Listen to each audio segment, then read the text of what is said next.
Mr. Uy wants to meet up with me. What are you waiting for? Book a flight now to Cebu. As in right now? Huwag mong sabihin sa akin na magpapaalam ka na naman sa girlfriend mo bago mo sundin ang gusto ng daddy mo. Lilipad na ako patungong Cebu. Ako na mag-aatid at magsusundo kay Ses. Ikaw? Ang siyahe naman nun. Okay lang naman eh. Libre naman ako bukas. And don't worry, pare. Ses is safe with me. Hindi ba sinabi ko sa'yo, boyfriend mo na yung Nick na yan? Lang makasosyo na natin sa negosyo yung mga grande na yan? Give me time, Dad. By hook or by crook, makukuha ko rin si Nick. At makukuha mo rin yung plano mo sa Legrande Mall. That's my girl. Mabuti kang tao. Kaya minahal ka ng mga tao. Ses, ko naman yung problema niyo ni Tita Eliza. Pabayaan mo na yan. At least dalawa na tayong feeling outsider. May kakampi na ako. Aray, ang sakit. Parang may masakit. Ses? Ano nangyari? Siguro sa kakatakbo ko to. Parang hindi ko mapantay. Akin na. Sa'yo ko. Dito? Ito oh, maga.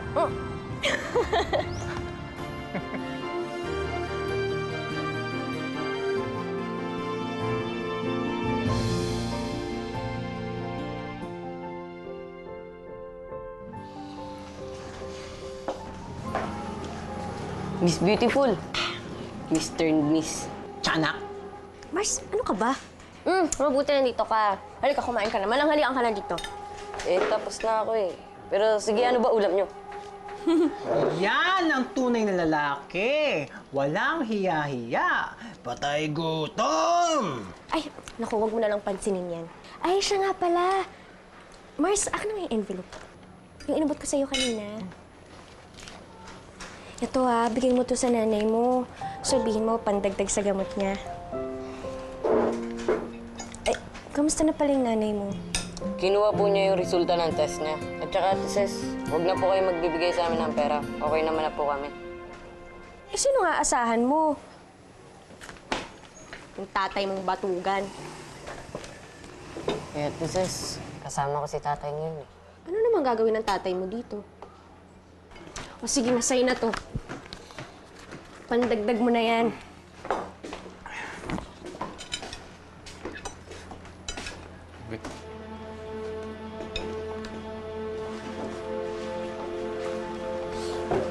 Anong ginagawa niyo dito? Si Itay na po kasi yung pumalit sa akin sa pagtatrabaho. Para makafocus po ako sa pag-aaral ko. Talaga? Oo! Nahihiya na ako kay Princess kasi ang laki-laki naman ang katawan ko kumpara sa kanya pero sa'yo nagdadala ng responsibilidad ng pamilya ko. At saka, alam mo yung ate Belen mo? May sakit na pala, hindi man lang nagsasabi sa akin. May bukol sa dibdib, lagi na lang, wala to.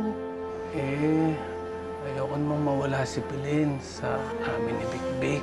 Kaya habang may aga pa, habang may panahon pa, magbabago na ako.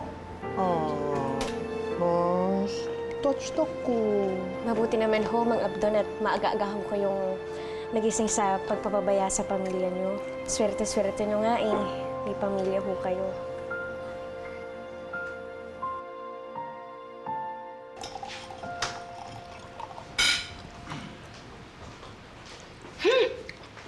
I don't need to see that crap. Crap, this is free publicity. So bawat article na lumalabas kay Princess ay binabanggit si Luis at ang Legrande Mall. And that is all because of Princess and her good image sa masa. May point si Nicolais. Nakaka-release sa kanyang masa. Para ito isang fairy tale story. Isang ordinaryong taong nakilala ang kanyang Prince Charming. Sino hindi magkaka-interest doon? Ako, I hate it. Ever since I told you, hindi ako mahilig sa mga fairy tales na yan. Well, ganun talaga. Sa isang fairy tale, lagi naman may mangkukulam. Ano sinabi mo, Roberto? Eliza, sakyan mo na lang muna. Okay? In fact, may magandang proposal si Nick sa expansion. Expansion? Nakapila ang mga merchants na gusto pumwesto sa atin. At karamihan dito ay puro mga pambabae. So, mayroon akong suggestion na itatawag natin sa expansion. Tawagin natin siyang All About Women. At ang gagawin nating endorser dyan ay walang iba kundi si Princess. Brilliant, di ba? Gusto ko yan. You know, I feel, Roberto, kung nandito si Luis, malamang naisip niya yan. Just relax, Eliza. Okay? Go somewhere else. Shopping or magprespa ka muna. Ayoko. I just wanna stay home. Gusto kong bantayan ang anak natin. Baka mamaya madagit pa siya ng basurang babae na yan. Someone's trash is another man's treasure. Excuse me po.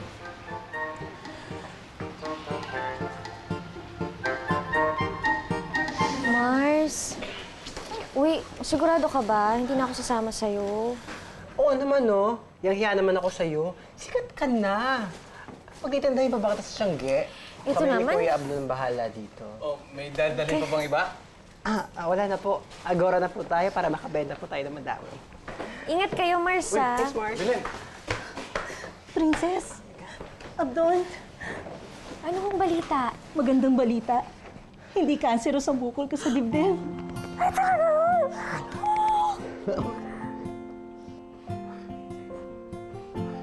Princess! Princess! Bakit? Balita ka sa TV! Ini-interview ka! Si Princess ay isang simpleng babaeng may simpleng pangarap sa buhay. Hindi niya akalaing higit pa sa pangarap niya ang mangyayari sa kanyang buhay. Kamusta naman kayo ni Mr. Luis Grande? Masaya naman ho kami. Tsaka, nandun pa rin po kami sa stage na parang marami pa po kaming nadidiscover sa isa't isa. Bakit mahalaga sa'yo ang breast cancer awareness? Naku, mahalaga po ito sa akin dahil tungkol po ito sa kalusugan ng mga kababaihan. Kailangan po natin alagaan yung sarili natin. Hindi lang po para sa kapakanan ng sarili natin, pero para na rin po sa pamilya natin. Kung magkakaroon man yung nanay natin o kapatid nating babae na ganun, malamang masasaktan po ang buong pamilya natin. Nangyari na ba yon sa pamilya mo? Sorry ho, pero wala ho kasi akong matatawag na pamilya. Yung may nanay, tatay, ate, kuya. Kasi po, sa ampunan po ako lumaki. Saklap naman! Sikat ka nga, wala ka naman pamilya. So, yung ampunan po ang masasabi ko pong pamilya ko. Sino ba yan? Si Princess, shota ni Luis Grande. Alam mo, ang swerte niyan. Biruin mo, dating tindera lang yan sa Tiangge eh. Ngayon, sikat na. At madatong na rin ah. Si Princess ay sinurrender dito sa bahay ampunan. At wala kaming impormasyon tungkol sa totoo niyang magulang. Pero dito na siya lumaki sa amin. Siyempre ho, nangarap din po ako na makita ang pamilya ko. Hindi ko ho alam kung hinahanap ba nila ako o kung ayaw na ba nila sa akin. Kasi iniwan lang po nila ako kung saan eh. Pero kahit ganun po yung ginawa nila sa akin, gusto ko pa rin ho silang makita at makasama. Sabi po kasi nila, iba pa rin daw po yung may pamilya. Princess? Hindi man ho ako nabiyayaan ng magulang at kapatid. Wala po akong kinalakihang pamilya.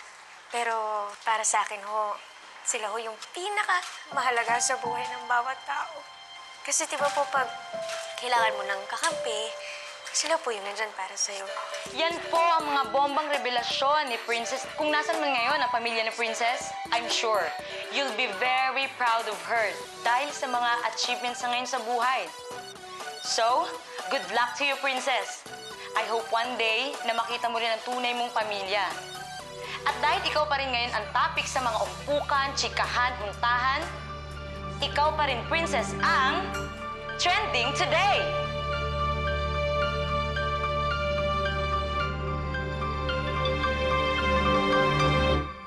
Hello, babe. Napanood mo ba? Of course. Panood ko. I'm so proud of you. I'm sure maraming na-inspire sa pag-amin mo ng tunay mong pagkatao. Pero, hindi ba parang masyado akong madrama doon? Alam mo, wala naman akong planong sabihin yun eh. Kaya lang kasi na-carried away na rin ako ng emosyon ko. It's a natural reaction. I'm sure marami na iyak sa kwento mo. Hello! Ano namang pakialam nila sa akin, no? Interesado lang naman sila sa akin pagtungkol sa love life. O sige na. Baka mamaya busy ka pa dyan eh. Sige, babe. Ingat ka. I love you. Bye-bye.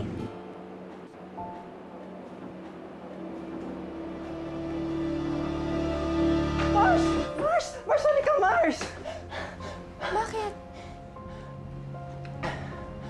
Mars, may mga press sa babae. Ayaw magsialisan. Eh, gusto ka daw nila ma-interview para daw makapanawagan ka sa pamilya mo para mahanap mo na daw sila. Ano? What's happening? Sandali lang akong nawala. Biglang ang dami-dami ng tao dyan sa labas ng opisina. Anong ginagawa nila dyan?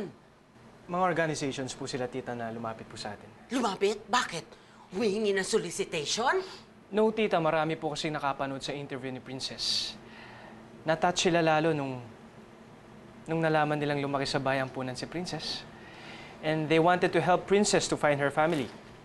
Kaya po sila nandito ay para po tumulong sa Oplan, hanap pamilya ni Princess. What's wrong with these people?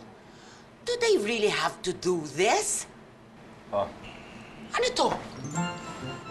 may Princess Doll pa sila pinamimigay for the campaign. Princess loves her family. May manyika pa siya? Ah! Hindi lang yan. Huwag na huwag kang magsasalita na kahit anong negative about Princess. Baka kuyugin ka nila.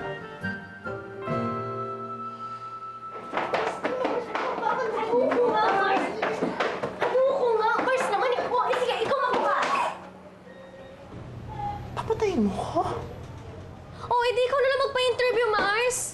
Bakit? Mabayad ba? Magkano, TF? Mars, ayoko nga. Mapapahiya lang ako dyan sa mga press na yan, Mars eh. Saka alam mo naman, pag nagsalita ako, yung lalabas nila. Iba. Sa dyaryo, ibang lumalabas. Saka Mars, kung mananawagan talaga ako sa pamilya ko, edi sana noon ko pa ginawa. Eh, bakit hindi mo gawin? Eh, di ba yun ang gusto mo mangyari? Oo. Kaya lang kasi, paano kung nanawagan nga ako, tapos hindi ko rin sila makikita, di ba? Madridejos, magdadagdag tayo ng security sa mall, ha? Maraming darating ngayon. Opo, sir. Okay.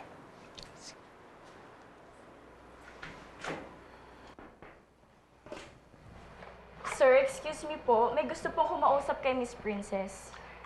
Pakisabi, wala siya ngayon. Sir, yun na nga po sinabi ko, pero makulit po eh. Sino ba yan? Ako ho. Waldo. Gusto ko sanang makausap si Princess.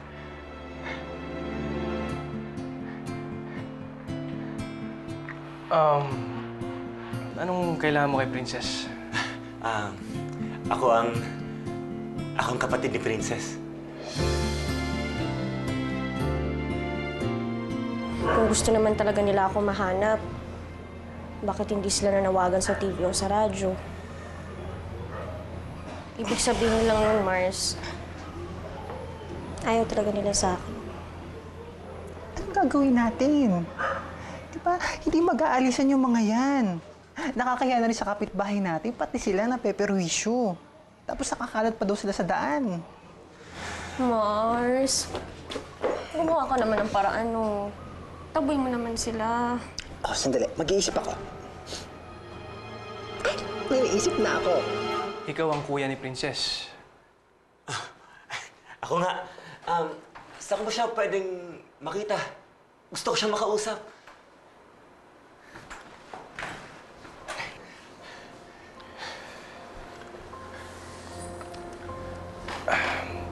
Bakit ko naman ibibigay sa'yo yung impormasyon tungkol kay Princess?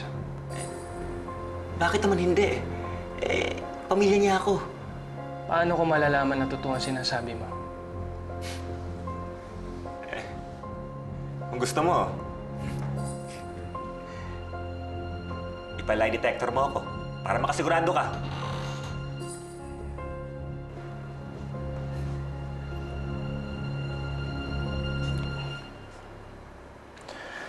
Pasensya na, Brad, ha? Mag-iwan ka na lang ng detalye mo tapos kami na lang ang tatawag sa'yo. Ginawa ko yun eh. Binigay ko na sa sekretarya mo. Good.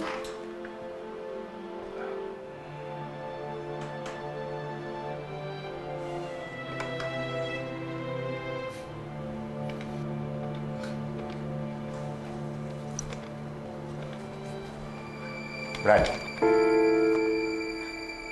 paano makakasigurado na magkikita kami ng kapatid ko?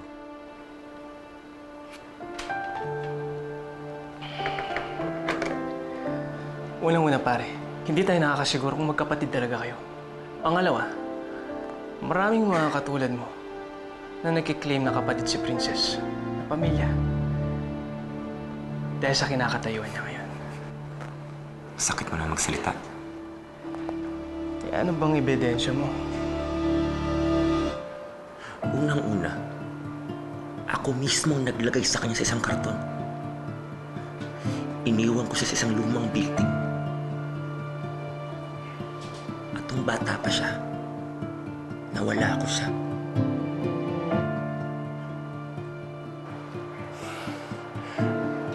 Kapag napatunayan ko na ako talagang kapatid ni Ces,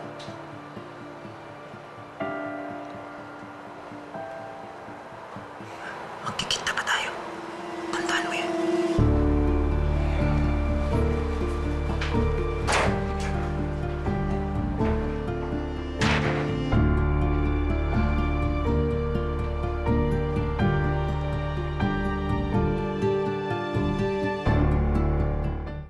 Anong plano natin?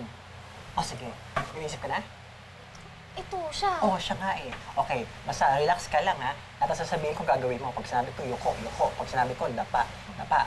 Okay? Basta huwag kang kabahan. Hinga ka na malalim. Relax, okay? Relax. Narito tayo ngayon sa lugar kung saan nakatira mismo si Princess.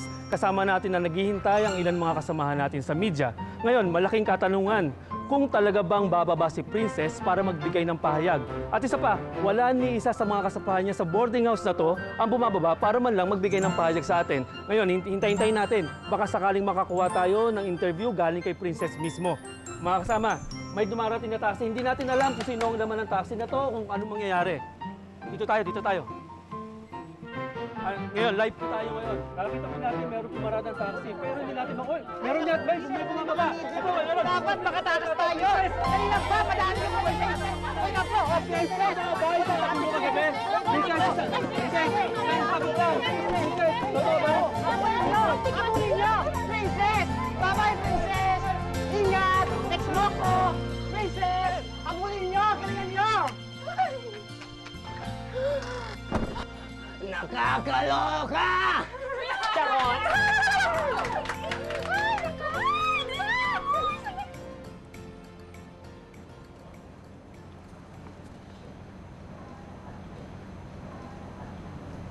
Waldo Salazar?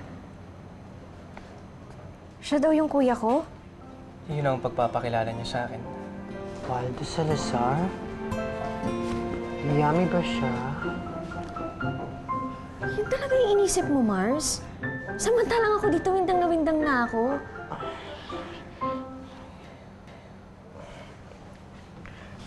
Hindi kaya siya talaga yung kuya ko? Sis, huwag ka muna maniniwala, okay? Although, naging interesado ako sa sinabi niya sa akin na merong isang box. Doon ka raw niya nilagay, tapos siya raw nakawala sa'yo noon. Baka siya nga yun. Baka siya yun, Mars. Pero bakit ngayon na lang ako hinanap? Siyempre, sikat ka na. Lagi ka nasa news. Pero hindi talaga ako naniniwala sa lalaking yan eh. Ay, bakit naman? Mukha siyang manggagancho eh. Ay, mag-diskriminasyon. Huwag mapangusga ng kapwa. Hindi yun ganun, Brad. Eh, parang ganun yun, Brad eh. Nick, gusto ko siya makilala. No, it's not safe, sis. Baka mamaya kung artist pa yun, okay? Alam ko na gusto mo nang makita ang pamilya mo, sis. Pero kailangan mo mag-ingat. Doble ingat. Kasi napakarami dyan magpapanggap na pamilya mo, nakadugo mo. Dahil sa kinakatayuan mo ngayon. Pero paano natin malalaman kung nagsasabi siya ng totoo o hindi? Hindi naman porke mukha siya manggagancho, dinadmahin na lang natin.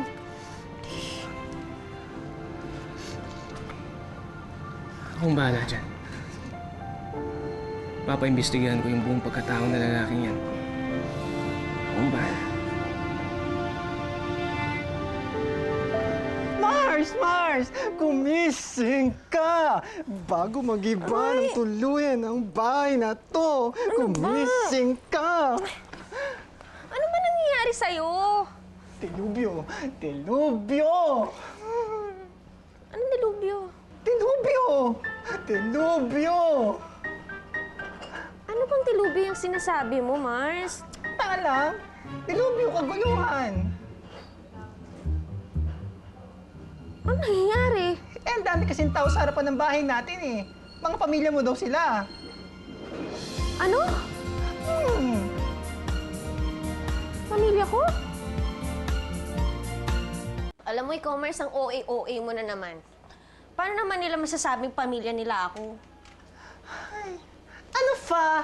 Eh di napanood nila sa TV na hindi mo kilala yung magulang mo. Lumaki ka sa bahay ampunan and somehow gusto mo silang makita. Kaya ayan, ang daming tao sa harapan ng bahay natin. Umabot na yata hanggang plaza yung mga tao eh. Ayan, Mars, exage ka na naman magkwento. Eh di tingnan mo para makita mo. Ikaw, lagot ka sa akin kapag sinacharot mo lang ako, ah. Charot. Pag totoo, ha? Tulog ko, eh. Ako chucharot sa'yo. Halika na, tingnan na natin to. Ikaw, Mars, pag ikaw niloko-loko mo ko, hindi lang kurot ang aabutin mo sa akin, ha? Ikakalat ko pa yung mga sikreto mo. Ha, ikaw wag mo akong ginaga. Princess! Amin namin mo! Princess!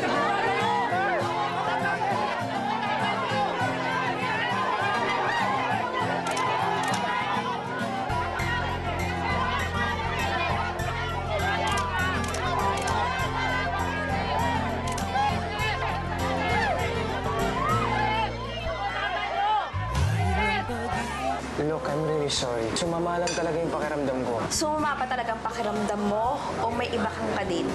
Mabuti hindi ka nakilala ng mga tao. Hindi ka pinagkaguluhan. Eh, paano naman ako makikilala nito, no? Eh, para akong si Madonna. O, Nick, nasubmit mo na ba? Oh! Hindi ko alam na mahilig ka pala sa blonde. Ay, Mars, pagkain ng asikasuhin mo, wag yan sinig. Sorry. Akala ko kasi pagkain din eh. Maniningil ako ng entrance fee. Gusto kong pagkakitaan ang mga kamag-anak ko, no, na nag-claim dyan sa princess na yan. Diba? Top that. Pa-DNA mo. Para makasigurado ka na ako talagang kapatid ni Sis.